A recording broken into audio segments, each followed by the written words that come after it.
Hello everyone, and welcome to my channel. Today I'm going to show you the very basics of watercolor painting for those of you who have never picked up a brush before.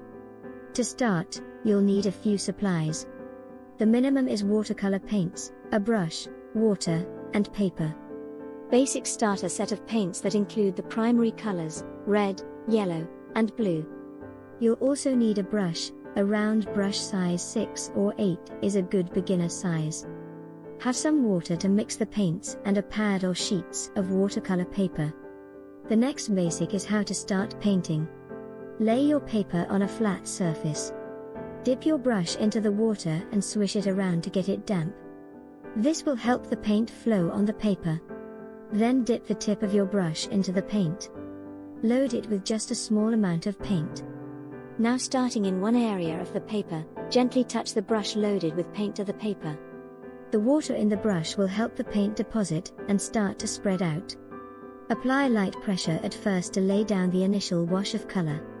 You can layer on more paint as it dries if you want more saturation of color. Now give your brush a rinse and dip it into a different color. Repeat the process of loading it with paint and applying it to a new area of the paper. Try blending the edges of the colors together for a soft gradient effect. Keep layering on washes of color until your paper is filled.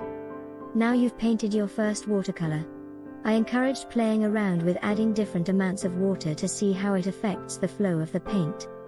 Watercolor has a life of its own, so don't be afraid to experiment.